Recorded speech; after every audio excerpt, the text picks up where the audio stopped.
Hi, it's Michael Aldebaran of the Gazette of Royal Chateau. We are here with the legendary Whitley Strieber. We are here in Carcassonne for the Ex-Situ conference in 2 days organized by Damien. Can you tell us about your roots into ufology? And you came by novels at first. You came by novels like The Hunger. Yeah, that's right. I had written novels, and I wasn't thinking about this subject at all. Yes. And suddenly I found myself abducted. And after some confusion about what had actually happened, I realized it was a real experience. And after a few months of exploring what had happened and researching it, I decided it might be an interesting thing to write about just once, and then go on to back to my regular writing. Well, that turned out to be the rest of my life. I never been back. This is my regular writing now. Yeah. You started with The Wolfen in 1978, and later Black Magic in Yes. 1982. That's right. Yeah, Night Church and Hunger. Hungers, and then you came afterwards with the Communion. Can you tell us about these roots of Communion and the abduction of all this? Well, there's a certain subtle connection between my earlier work and Communion, in the sense that the beings that are involved are like, in a way, like the Wolfen, in that they're very brilliant, they're gray in color, their bodies are their technology because they have fabulously brilliant eyes and other abilities that they seem to possess in themselves rather than technologically. And also my concerns for the environment and nuclear war, which are very much the concerns of the whole Close Encounter community, are expressed in 2 books I wrote prior to the experience of War Day and Nature's End. And so there was a kind of weaving of this experience into my life previously. I certainly wouldn't say that it came out of nowhere in the sense that I was somehow connected to it. But when I woke up in the middle of the night in this room full of these beings, it was a tremendous surprise. I had no idea anything like that could happen to me. And strangely, a lot of people imagine abduction is in the country outside of a big city. I was surprised it was in New York City, because it was in a big city. You imagine. Well, no, my abduction happened outside of the city. I was 90 miles north of the city. But around. Well, there was not it was a very isolated area. There was not, the city was nowhere near. It wasn't close to the city at all. Yes. But yes, of course. But you tell them as visitors, not really aliens. Well, I don't know if they're aliens or not. They were visitors in my life. They visited me. But where they came from or what they are is another entirely different question. Yeah. As the work of Jacques Vallée at the time, did you meet him? At Oh, yes.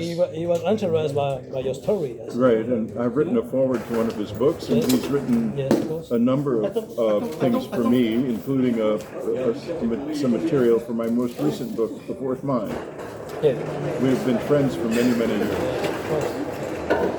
And the movie community was not satisfied, but the character of Christopher Walken, what did you think about his acting?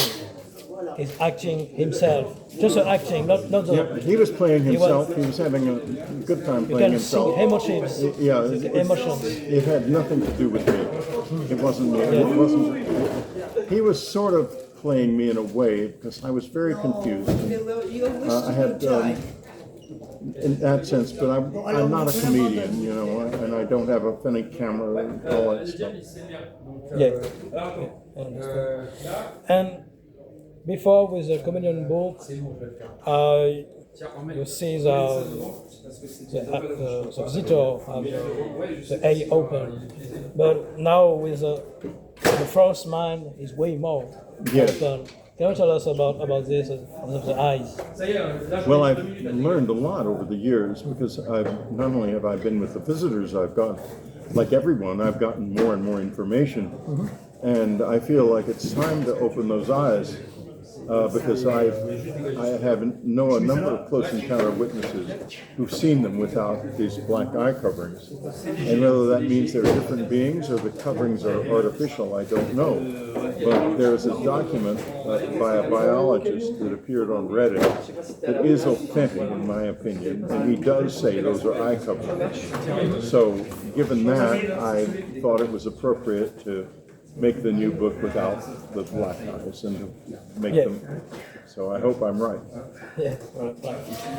What's your point of view about all the disclosure, actually, the system of disclosure in USA, disclosure of David Brush, all that? What's your point of view about all this? Disclosure. Yeah. I don't think it's terribly important. I think it would be helpful if the government would say more of what it knows. But this is going to unfold on its own time anyway, in its own way. It's really larger than any government will ever be. And yet there are lots of people who look to the government as an authority. But if it was an authority, it would have figured this out long ago, and I don't think it would need to keep it secret. Governments keep things secret because they don't understand them. But also the phenomenon acting in the mirror sometimes of us, like young modern mates. Sometimes the phenomenon acting like a mirror of unconscious. Yeah, No. I think that's an important part of it, and it's easy to forget.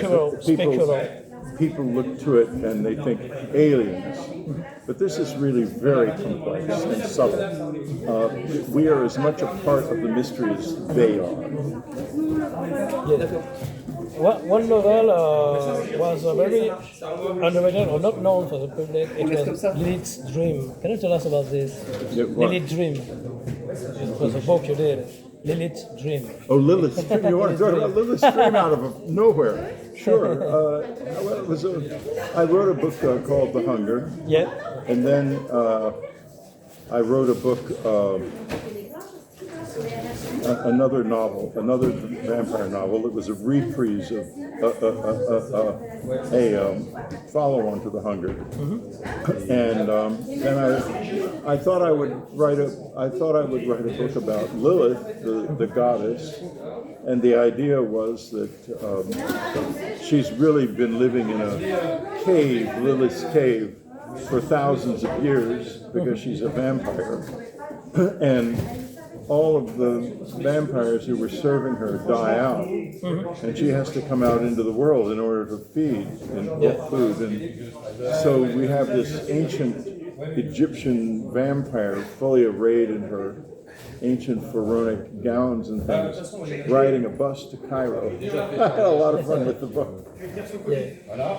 You have seen with us yesterday the movie Valençol, 1965. Yes. By, of course, Dominique Fiol. What's your feeling with the movie and the character of Maurice Mas in the movie and the story? I feel like you the can movie. feel something. I feel like the movie is the best movie about the close encounter experience ever made. It's a triumph. It's very deep. Deep It's in brilliant. mind. Brilliant. A very, Simple and very brilliant. thoughtful movie that goes deeply into character. It's Yes. beautifully photographed. It's a wonderful movie. I was so glad to see it. If you have a conclusion, the phenomenon of what happened to you, changing your mind, changing your soul, what's your philosophy after what happened to you, and before and after? Before what happened to me, Yeah. I thought a human being was a small thing. After I know differently, a human being is a very extraordinary thing. And the best way for us to move ahead with this is to face what we truly are, each of us, that we are not small, that this is a planet full of extraordinary beings. Yeah. And that's the main reason our visitors are here, not because we're small and insignificant, but because we are very much the opposite. Know thyself. Once we really know ourselves, we will also be able to build a coherent relationship with Him. Okay. Well, thanks for the interview Okay. with Len. Thank you. Thanks.